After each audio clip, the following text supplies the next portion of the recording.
बिनडोक आहेत, कोणी असतील ते. हा कोणता न्याय आहे? आणि आता एकूण जे काय राजकारण चाललंय, मी तुम्हाला एवढ्यासाठी भेटही का घेतोय की जागे राहा आता जरा. हा सगळा जादूचा प्रयोग, जादूगार येतील, जादूगार टोपी तुम्हाला घालतील, कबूतर उडवून टाकतील आणि पुन्हा दिल्लीत बसल्यानंतर लाथा आम्हाला. मी नाशिकच्या सभेमध्ये जे बोललो, आज आपण काँग्रेस सोबत गेलो, आज ना काँग्रेसचे सोबत आहेत, माझे राष्ट्रवादीचे आहेत, अगदी शेका पक्षाचे सुद्धा जयंतराव, आपले आमचे कौटुंबिक संबंध आहेत. पण रायगडकरांना मी एक खास जरा वेगळ्या पद्धतीने धन्यवाद देतोय. गीते साहेब गेल्या वेळेला आपल्याला दुर्दैवाने पराभव झाला, तरी का धन्यवाद देतोय? कारण त्यावेळेला सुद्धा रायगड मोदी लाटेत वाहून नव्हता गेला, विरोधात मतदान केलं होतं. आता रायगडमधून जो निवडून आला तो मोदी लाटेत वाहून गेला, पण माझा रायगड तसाच आहे. आणि आता उलट रायगडकर खुश झालेत, कारण त्यांना जे पटलं नव्हतं ते त्यांनी तेव्हा दाखवलं होतं. आता तर आपण हुकुमशाहीच्या विरोधात उभं राहिलेलो आहोत.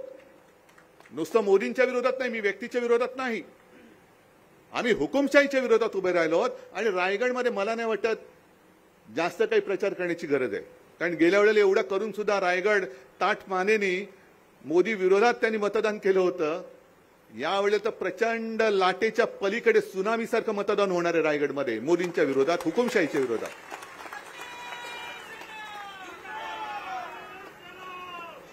बरं, एक गोष्ट अशी आहे की यांचं काय म्हणणं आहे की अबकी बार काय म्हणताय 400 पार. मग 400 पार जर तुमची आत्ता होण्याची तयारी असेल, मग तुम्हाला नितीश कुमार का लागतात? नितीश कुमार का लागले? मग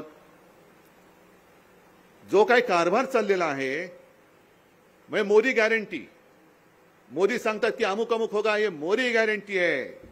म्हटलं बरोबर आहे, मोदी गॅरंटी आहेच. कारण इकडच्या वर्तमानपत्रात किती बातम्या आल्यात माहिती नाही, पण मी येताना मुंबईतली वर्तमानपत्र पाहिली, काही बातम्या कापून पण आणल्या. एकाच वृत्तपत्रात 2 बातम्या आहेत. एका बाजूला हेमंत सोरेन यांना अटक, घोटाळ्या प्रकरणी ईडीकडून अटक, आणि बाजूला एक बातमी आहे अजित पवार यांना क्लीन चिट, मोदी गॅरंटी. भ्रष्टाचार करा, भाजपात या, कुछ नहीं होगा, मोदी गॅरंटी आहे. तुम्हाला मुख्यमंत्री पद मिळेल, तुम्हाला उपमुख्यमंत्री पद मिळेल. आरोप करणारे हेच, पक्षात घेणारे हेच, क्लीन चिट देणारे हेच, आणि जे सोबत येत नाहीत. म्हणजे एकाच दिवशी नितीश कुमार भाजपासोबत गेले, ते मुख्यमंत्री पदाची शपथ घेतली, आणि त्याच दिवशी त्याच्या दुसऱ्या दिवशी लालू प्रसाद आणि तेजस्वीला ईडीचं summons. Modi guarantee, Modi guarantee. या सगळ्या गॅरंट्या तुम्हाला परवडणार आहेत? परवडणार आहेत? म्हणजे जर मी असं म्हटलं की जे विरोधात, हुकुमशाहीच्या विरोधात राहतील त्यांना हे तुरुंगात टाकतायत, मग तुम्ही विचार केला पाहिजे. आणि आज सुद्धा मी सांगतो, इकडे जर का कोणी भारतीय जनता पक्षाचे खबरे आले असतील, RSSचे आले असतील, नाही येऊ शकतात, उलट त्यांना त्यांच्याशी मी बोलायला तयार आहे. आणि जर का तुम्ही जर लाईव्ह दाखवत असाल तर महाराष्ट्रातल्या कानाकोपऱ्यामधले जे RSSचे कार्यकर्ते आहेत आणि भाजपचे कार्यकर्ते आहेत त्यांना मी सांगतोय की अरे तुम्ही आता तरी डोळे उघडा. ही लढाई केवळ भाजप विरुद्ध विरोधी पक्षाशी नाहीये, ही लढाई लोकशाही विरुद्ध हुकुमशाही आहे.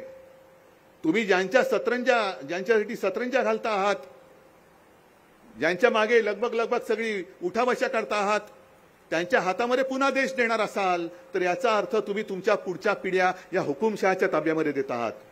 पुढच्या पिढ्या तुम्हाला माफ करणार नाहीत. आम्ही लढतो आहोत. गीते साहेबांनी थोडी माझी पंचायत केली. मला काय म्हणाले, उद्धव ठाकरेच परत मुख्यमंत्री होणार. अहो, मी पंतप्रधान पदाचं स्वप्न बघू की नको आता प्रश्न पडले. नाही, मला असं काही स्वप्न पडत नाही. ना मुख्यमंत्री पदाचं पडलं होतं, पंतप्रधान पदाचं स्वप्न तर स्वप्नातही स्वप्न पडत नाही मला फक्त दिसतोय तो माझा देश, माझी भारत माता, माझी भारत माता. आणि त्यांच्या भारत मातेच्या बाजूला डॉक्टर बाबासाहेब आंबेडकर आहेत. त्यांनी लिहिलेली आपली घटना, ते संविधान, ते मला वाचवायचं आहे.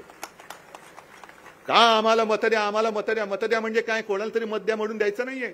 हे मत तुमचं तुम्ही स्वतः तुमच्या पुढच्या पिढ्यांसाठी देणार आहात.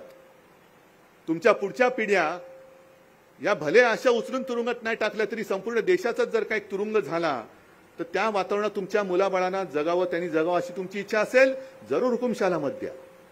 आणि नसेल तर इंडिया म्हणून जी देशभक्तांची आघाडी तयार झालेली आहे त्या आघाडीला तुम्ही मतदान केलं पाहिजे. या अशा अनेक काही गोष्टी आहेत. सगळ्याच गोष्टी इकडे बोलता पुढच्या सभेमध्ये काय बोलणार. आणि म्हणून मी थोडंसं जे काय आहे ते तुमच्यासमोर बोललेलो आहे. जेवढं नेमकं बोलायचं तेवढं बोललेलो आहे. आता याच्या पुढे जो काय तुम्ही जोश मला दाखवलेला आहात की आम्ही इकडनं आता गेल्या वेळेला एक जयंत पाटलांचा कार्यक्रम होता ना बँकेचा, आणि मी आणि पवार साहेब बाजूबाजूला बसले होतो श्रीवर्धनला. मला पवार साहेब म्हणाले यावेळेला ह्या गद्दाराला पाडावं लागणार. म्हणजे त्यांची